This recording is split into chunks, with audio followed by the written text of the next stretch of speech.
Hello, I'm Paul Dajcik, founder of Elastic Steel Method of Athletic Conditioning. Today I'm going to talk to you about butterfly stretch. Some athletes need butterfly stretch and their skills and techniques can benefit from the butterfly stretch. Grapplers, for instance. Other people just like to have it. Okay? Now let's talk about butterfly stretch and what it does. So here we have feet together, knees out to the side, and what we have is abduction at the hips, and we have the outward rotation at the hips. A lot of people confuse and think that here we have flexion at the hips. In real life we have abduction. That means that we stretch the adductors. We have the outward rotation. That means that we stretch the inward rotators. Okay? So taking that into consideration, which muscles are we really stretching? The muscles that rotate in and the muscles that pull in. Now those are the muscles, all the adductors, except for the lower part of adductor magnus. Okay, at the same time, pectineus also participate in restricting the stretch. Why are so many people struggling with the stretch? Well, the answer is, if you're not supported by anything and you don't have your back against something, you're using the same muscles to hold you up. Remember, those are the hip flexors primarily, and the adductors that do the hip flexion. So those are the muscles that hold your body up. If they didn't hold your body up, you would fall back. Psoas also hold your body up, but it doesn't play in this equation too much. Okay? So you're here now. Suppose you're like this, right? You try to press your knees down. You're trying to stretch the same muscles that are holding your body up.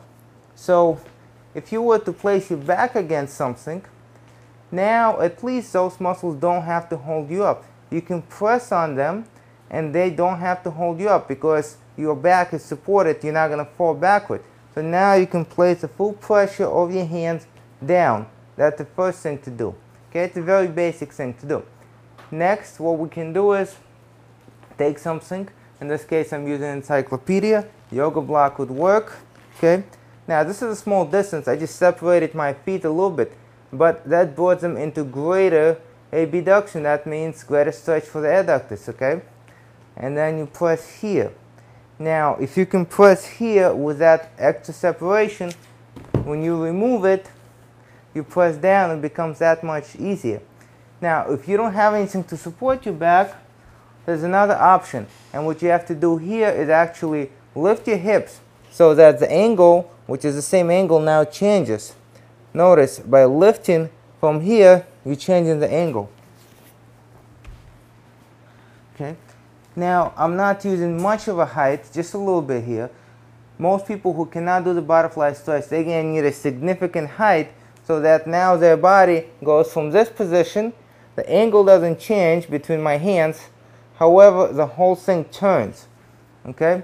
So now what you're going to have is you're going to have your body go over the base of support and into gravity, and you're no longer going to be holding it with the same muscles that you're trying to stretch.